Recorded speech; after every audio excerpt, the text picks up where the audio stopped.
천재, 하늘천, 재주재, 하늘이 내려준 재능. 언뜻 보면 하늘의 축복 같지만 실은 꼭 그렇지만은 않습니다. 하늘은 재능만을 내려줬을 뿐 그것을 사용하는 방법은 가르쳐주지 않았죠. 천재성의 활용, 그것은 타고난 인간의 몫입니다. 여기 한 천재가 있습니다. 그리고 그는 이렇게 말하죠. 내가 마음만 먹었다면 모두 다 죽일 수 있었다. 그는 천재성을 어떤 방식으로 활용했기에 이런 말을 남겼을까요? 심상치 않은 그의 삶, 지금부터 들여다보겠습니다.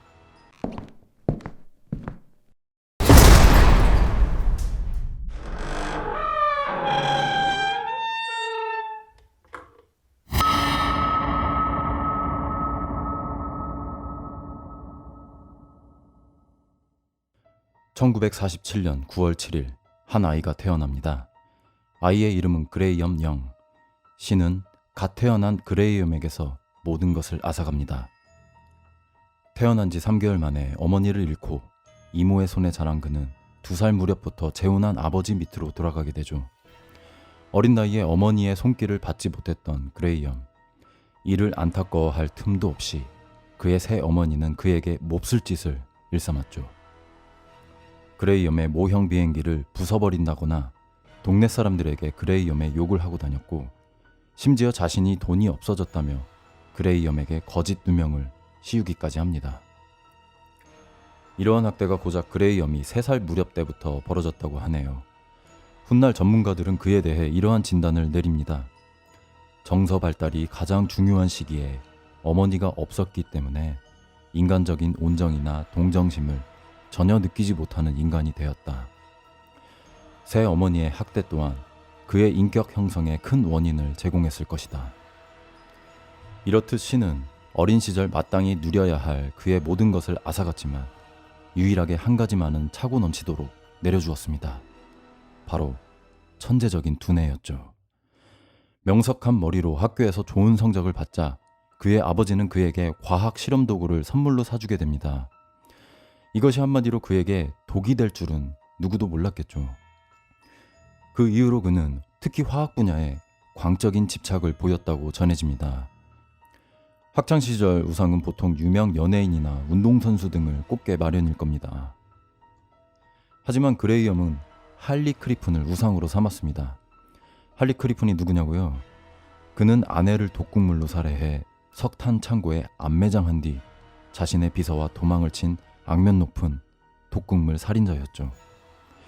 이런 인간을 우상으로 삼았던 그레이엄은 또 에드워드 프리처드를 가장 좋아하는 사람으로 꼽기도 했습니다. 에드워드 프리처드 또한 독극물로 아내와 장모를 살해하고 교수형에 처해진 범죄자였습니다. 더욱 가관인 것은 에드워드가 공공연히 히틀러를 존경한다고 밝혔다는 것입니다. 히틀러의 절대 권력이 부러웠기 때문이라는군요. 힘없이 학대당했던 유년 시절의 트라우마가 작용됐던 게 아닐까 추측해봅니다. 그레이엄의 화학적 천재성은 14살 때부터 타의 추종을 불허했죠. 그는 약국에서 과학 숙제를 핑계로 독극물의 원료가 될 수 있는 안티모니 타르타르 산염을 구합니다. 그리고 그 약병을 늘 소지하고 다니며 자신의 작은 친구라고 불렀다고 합니다. 또한 학교 과학실험실 청소당번에 지원해 자유롭게 실험실을 드나들며 독극물을 손쉽게 구할 수 있게 된 그는 독학만으로 대학원 수준의 화학 지식을 습득하게 됩니다. 고작 중1, 14살의 나이로 말이죠. 그의 천재성과 화학에 대한 집착이 만들어낸 결과였죠. 더 이상 이론만으로는 지식에 대한 갈증을 풀 수 없었던 걸까요? 그는 학교 아이들을 상대로 생체 실험을 시작합니다.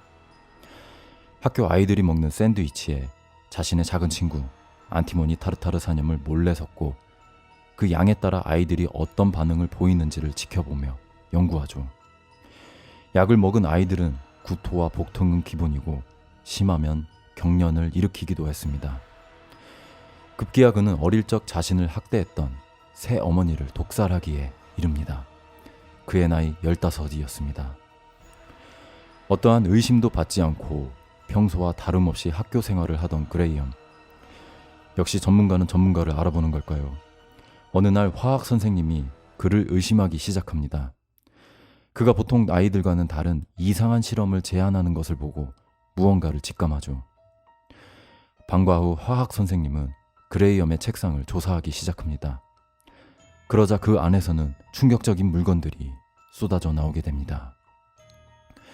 학생들에게 실험했던 안티모니 타르타르 사념이 든 독약병을 시장으로 죽어가는 사람들을 그린 그림, 악명 높은 범죄자들과 독약에 대한 수필, 독약의 효능 및 치사량을 적은 종이가 발견된 것이죠. 화학 선생님의 신고로 결국 경찰 조사를 받게 된 그레이엄은 자신의 만행을 털어놓습니다. 친구들뿐만 아니라 가족들을 상대로도 독약 실험을 했고 그중 어머니는 본인이 독살했다고 인정을 하죠. 실제로 당시 아버지 또한 사망 전에 새 어머니와 같은 증세를 보이고 있었고 누나는 극심한 환각과 고통으로 응급실에 실려가기도 했었지만 누구도 그레이엄을 의심하지 않았다고 합니다. 특히 새 어머니에게 투여한 독극물의 양에 따른 고통을 상세히 기록했으며 사망 후에는 증거 인멸을 위해서였는지 빠르게 화장할 것을 권했다고 전해지죠. 아버지의 증언에 따르면 새 어머니가 고통에 몸부리치며 마당에서 죽어가던 날 그레이엄은 창 너머로 무언가에 홀린 듯이 그 모습을 가만히 지켜봤다고 합니다. 15살의 나이로 유죄 선고를 받아 수감된 그레이엄. 그는 감옥에서 한 차례 자살 시도를 합니다. 이유는 죄책감 때문이 아니었습니다. 독약 없이는 살 수 없었기 때문입니다. 이로 인해 그는 정신 이상 판정을 받아 감옥에서 정신병원으로 위탁됩니다. 그레이엄의 정신 나간 천재성은 아이러니하게도 정신병원에서 극에 달합니다. 정신병원에 입소한 그의 눈에 단번에 들어온 건 관상용 월계수와 나뭇잎이었습니다. 독극물과 화학적 지식에 있어서 이미 최고의 경지에 다다랐던 그는 이 식물들로부터 무려 청산가리를 추출해내기에 이릅니다. 15살짜리 아이가 수감 중에 변변한 실험실과 도구도 없이 식물에서 청산가리를 추출한다. 정말 천재는 천재네요. 그는 이 청산가리로 병원 직원과 동료 수감자들에게 다시 인체 실험을 시작했고 그중 한 명은 중독으로 사망하기까지 합니다. 그로부터 9년 후 그는 갑작스럽게 석방이 됩니다. 정신질환이 완치되었다는 이유로 말이죠. 하지만 그것은 명백한 오진이었습니다. 당시 병원 내부 자료에는 그가 정신과 간호사에게 이런 말을 했다고 기록되어 있습니다. 앞으로 내가 이병동에 있는 한 매년 한 명씩 죽어나갈 것이야. 어설프게 실패한 자살 시도, 그로 인한 정신병원행, 석연치 않은 석방 선고. 이 모든 건 사실 그레이엄의 머릿속에서 다 계획된 것 아니었을까요? 정신병원에서 태어난 그레이엄은 보빙턴이란 마을로 이사를 갑니다. 그곳에 한 사진기 제조 회사에 취직을 하게 되는데요. 그는 뻔뻔스럽게도 사랑하던 새 어머니가 죽은 뒤 신경쇠약에 걸려 오랫동안 병원 신세를 졌다며 자신의 병원 기록을 잘도 포장합니다. 하지만 이 천재, 사진기 제조회사를 고른 이유가 다 있었죠. 바로 포이즈너스 포이즌, 독살자의 독극물이라 불리는 탈륨을 손에 넣기 위해서였습니다. 취직한 다음 날 그는 곧바로 시내로 나가 한 번에 수백 명을 독살시킬 수 있는 양의 독극물까지 구매하죠. 그 후로 회사 직원 70여 명이 설사, 경련, 요통, 멀미, 마비 증상을 동시에 겪게 됩니다. 그리고 그중 2명은 극심한 고통 속에 결국 죽고 말았죠. 사람들은 그저 알 수 없는 바이러스가 돌아 생긴 보빙턴 병으로만 부를 뿐이었습니다. 그레이엄이 가져다준 커피와 차를 마시고 나면 증상이 생긴다는 것은 전혀 눈치채지 못한 채 이렇게 찻잔에 독극물을 묻혀 건네줌으로써 음독하게 만드는 방식. 이것이 그레이엄의 독극물 살해 방법이었습니다.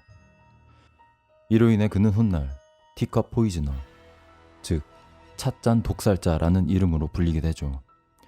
그레이엄의 범행을 처음 눈치챈 건 근처 병원의 간호사였습니다. 그녀는 창궐하는 보빙턴 변의 증상이 어딘가 낯이 익다고 느꼈죠. 기억을 더듬던 그녀는 마침내 책 하나를 떠올립니다. 유명 추리소설가 에거사 크리스티의 작품 창백한 말. 이 책에 나오는 탈륨 중독 증상이 보빙턴 병과 일치하다는 점을 알아챈 간호사는 누군가 일부러 독약을 먹이고 있다는 의혹을 제기합니다. 이 간호사분도 보통 똑똑하신 게 아니었네요. 결국 경찰이 움직이기 시작했고 그레이엄은 경찰의 조사를 받게 되죠. 그는 조사 과정 내내 자신의 화학적 지식을 뽐내기 바빴다고 전해집니다. 심지어 보빙턴 병은 탈륨 중독 증상으로 보인다 라는 말까지 하게 되었고, 이에 경찰은 그레이엄을 유력한 용의자로 지목하죠. 경찰이 그레이엄을 집중적으로 조사하자 소름 끼치는 진실들이 하나둘 밝혀집니다. 그의 아파트에서는 탈륨, 안티모니, 아코티탄 같은 독약이 발견되었고 그가 신봉하는 히틀러의 사진도 나왔다고 합니다. 또한 발견된 그의 일기장은 거의 생체 실험 관찰일지와 같았다고 전해지죠. 수많은 독약이 사람들에게 끼친 영향을 자세하고도 객관적으로 기록해뒀다고 합니다. 그레이엄은 즉시 체포되었고 처음엔 범행을 부인하다가 결국엔 모든 죄를 털어놓았다고 합니다. 그의 재판은 따질 것도 없이 속전속결로 이루어졌습니다. 재판이 시작되고 단 열흘 만에 그에게 법정 최고형인 가석방 없는 종신형이 선고되죠. 그는 교도소에서 무어 살인 사건으로 유명한 이안 브래디라는 살인마와 친하게 지내며 18년가량 복역하다가 1990년 심장마비로 사망하게 됩니다. 이안 브래디는 그에 대해 이런 말을 남겼죠. 오직 힘, 실험과 관찰, 그리고 죽음만이 그를 흥분시켰다. 그레이엄 자신은 사람들의 목숨에 영향력을 행사하고 싶어 범행을 저질렀다고 합니다.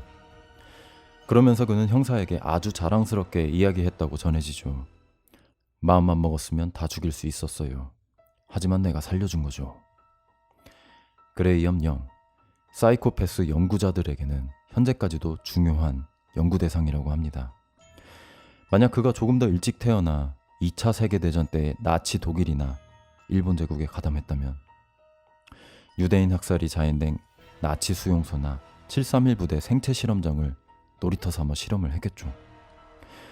히틀러나 일왕의 전폭적인 지원을 받았다면 듣도 보도 못한 독극물 혹은 독가스를 만들어냈을지도 모를 일입니다. 하늘이 내려준 재능, 그레이엄은 이 재능으로 희대의 살인마가 됐지만 그 재능을 인류에 사용했다면 과연 어땠을지 궁금해집니다.